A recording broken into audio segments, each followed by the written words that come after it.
Hey everybody and welcome. This is Dr. Heather here at Ask Dr. Heather, live from my kitchen here, and I am going to make a detox soup. Generally I make this in the winter time, but it is still winter here in Kansas. We have snow on the ground. It was -4 yesterday. Getting a lot of people asking, on a ketogenic diet, can you have soups? What do you need to watch for? So I'm simply going to make my soup here. I've got a brand new camera stand, so I don't know if I can show it very well, but what I do with my detox soup is just think of all the things that our body needs to actually clean it out. So we know that we are not cows and we are not rabbits, so we do not have ruminant stomachs, which means some people have a hard time digesting vegetables. So I have got a whole entire head of cabbage here. I wish I could figure out how to make this show what I have here. Again, I've got a brand new stand, but we'll figure it out here in a minute, guys, if I can show what I've got here. So I have a whole bunch of veggies here that we're actually going to be putting, hold on a second, putting my Instapot.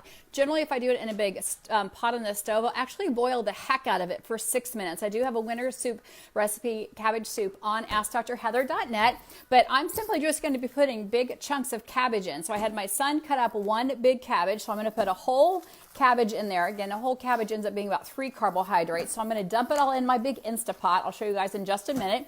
But I actually had some kale salad left that had some, I think, a little bit of collard greens in there. It has a little bit of just a tiny bits of carrot, but you want to put those in there for flavor. So it's going to have things like cilantro in there. It has beet leaves, so anything dark and green is all a go. I wish you guys could see me dumping that in there. I'm going to try to figure this out in just a second.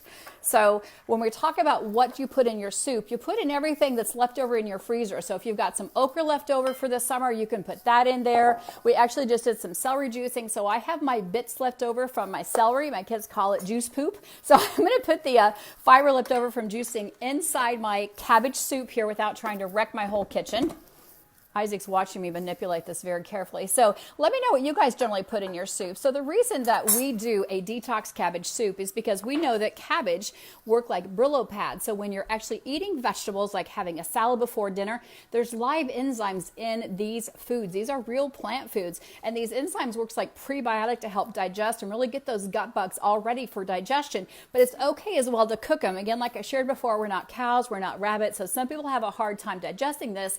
And when we actually cook it, it breaks down those fibers, and there's lots of different amazing nutrients in all of these vegetables. I actually have yellow squash here, I have green squash here, I have got cauliflower, forgot what it was. I have garlic here as well. Also put some beet leaves in there. I put some kale in there. So I just dump in all of the different greens that I have, but I want to have a little bit of flavor. So I do go ahead and I'm going to dump in some garlic in there. So I generally put in, I don't know, 4 or 5 cloves of garlic. I just dump it right in there. And people often ask, what do you use for your base? So I'm going to continue to chop up here while we talk. If you have questions, let me know. I know I do my cooking videos pretty quick, but I'm just going to simply just quarter the squash in here so it's nice and big and chunky so you can pick it out. I'm also going to put in a bag of Brussels sprouts. I love putting okra in here. Okra is so good for digestion. So maybe you've got gallbladder issues, maybe you're missing a gallbladder. We know that beet leaves, okra pepsin, all those things, or the okra leaves, actually are great for your gallbladder. Great for cleaning stuff out. How much can you eat? You can probably eat 2 or 3 cups of this because often there's not really a lot of calories to this, not a lot of carbohydrates to it. So I'm simply just dumping in celery. You can see I had a fresh cauliflower head that I cooked and chopped. I'm going to put that in there. Again, the celery provides all that natural sodium. The celery works as a natural diuretic without being potassium sparing. So what that means is that it works as a diuretic so you don't lose sodium. That's what the celery is putting in there. And also helps protect your potassium level. Oftentimes when you're eating something that's a natural diuretic, even things like watermelon, you can actually lose essential things like potassium. So it works really well. I also like to use fresh canned tomatoes, or maybe you've got some fresh tomatoes left over. I'm actually just going to do something on the go because I've got something left over my refrigerator I want to use. I bought this amazing Bloody Mary mix because I knew I wanted to make a cabbage soup. And this is actually locally grown tomatoes. It's actually made right in Missouri, and it's got amazing different things in there. She's got parsnips, she's got thyme, she's got basil. So all those great herbal ingredients. I'm going to use just about a cup of that for a base or for a stock. So I'll put about a cup of this in here, and this is adding maybe about 15 carbs, the whole entire pot. And I have a huge big crock pot here. I'm also going to put in about 16 ounces of water. I also made some bone broth yesterday, but I'm going to be a little stingy with that, and I'm going to just help you on the go. So we also have some organic bone broth here. We're simply going to dump in there. So what I like to do, where'd the Brussels sprouts go, Nick? So anything that's kind of left over in the fridge, we put in here. If you're cooking it in a non-traditional, and we're using organic Brussels sprouts. We actually had some raw Brussels sprouts, but someone cooked them yesterday. So I had Nick pick up some frozen Brussels sprouts, work just as well. The moisture helps put it in there. So when you're putting all these live, beautiful enzymes and foods in here, we'll show you in just a second. I wish I would have set my camera up differently. What happens is we're going to cook that all down for a good hour. Again, if you're doing on the stovetop, it's going to be probably about 3 to 4 hours. You just want to cook the heck out of the cabbage. You want to boil it down because once you start eating this, all the macronutrients from inside, all of these amazing greens break down.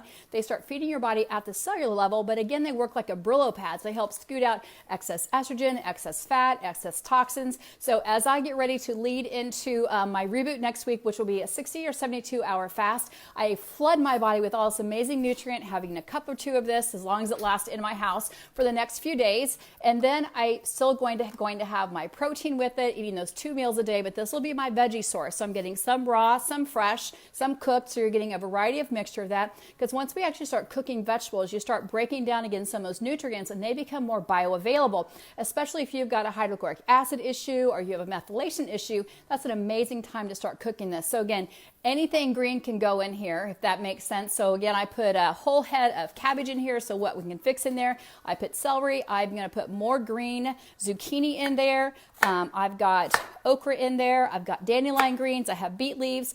I could have put a fresh tomato or 2 in there just for the acidity because it helps just break apart that. But again, I had this locally grown tomato cocktail mixture I put in there. I've been dying to use it. I also am going to put in my leftovers because we did a little bit of celery juicing earlier. And somebody said, can you juice celery on a ketogenic low carb diet? Absolutely, because it's very low in carbs. I also put a little bit of ginger, a little bit of lemon in there, but what left over is the pulp. So you find a lot of amazing recipes that you can make with the pulp left over if you're using a masticating juicer.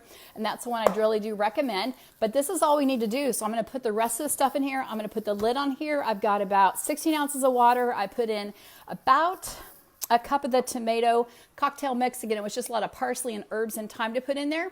And then I put the lid on there and I'm going to cook it down. And so I don't really measure the macros on this. I'm not counting the carbohydrates because I know they're going to be mostly fibrous carbohydrates. The only real sugar that we put in there was from naturally, locally grown tomatoes. So I'm super excited to have this tonight. I was actually thinking I wanted to do this yesterday, but then my husband went on an amazing rampage yesterday and started making bone broth. He went and got some oxtail, and so we have beef bone broth. We've got some chicken bone broth. We really did an amazing job prepping for the week, not knowing if the kids are going to have school or not. So we've got everything kind of loaded in here. Again, I'm just going to put on my Instapot lid. Once we get off here, I'm going to click it on there and cook it again for about an hour. If it's not soft enough, maybe another hour. I'm still new to using the Instapot. In the olden days, again, it would have boiled about 6+ hours on the stove in one of those big pots that I used to do a lot of canning in. But again, anything can go in there. You can put asparagus in there. You can put broccoli in there, some green beans. I'm probably going to rummage through my garage freezer and see if I have any partial bags of anything. I think I'm going to go ahead and put an onion in there. So again, anything's to go. Amazing way to get nutrients, especially if you're not a big veggie eater or you don't like to cut things up. It's kind of a one-time cutting session.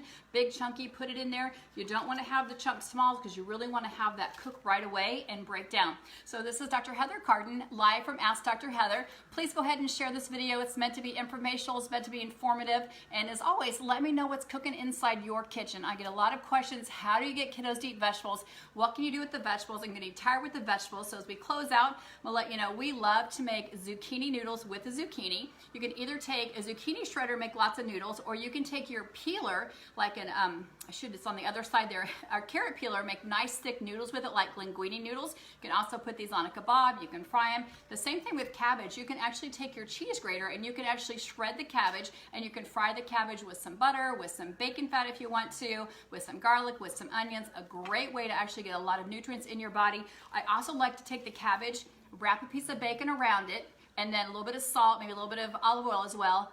Wrap it up with foil and then put it in the oven, so then the oven can actually bake it down. So you just cook it about 15 minutes at about 400 degrees, put a nice big piece of bacon fat or prosciutto on there. Another great way to actually cook cabbage and get more veggies in your diet. I can't tell you enough about cabbage. I'll drop some information down below, but you can jump over to AskDrHeather.net. You can download your guide to start your day in the right way. When you subscribe, it's a free subscription. You can see there's amazing ketogenic list that's autoimmune friendly, which means there's no nuts, there's no soy, there's very, very, very little bits of dairy. hungry, and this allows your body to actually start healing against that cellular level, kind of identify if there's any food allergies or sensitivities going on. And as you get started, simply just cut out the snacks, simply just cut out the processed sugar. Don't worry about counting. Like you can see, hopefully you guys can see a huge big mess of vegetables I've got here. I'm not going to count the soup. I'm not going to weigh anything. I'm simply going to eat when I'm hungry, stop when I'm full. And again, the more mixture you can do with the vegetables, the better macronutrient variety you're going to get. You guys have a great day, and I'll be seeing you soon.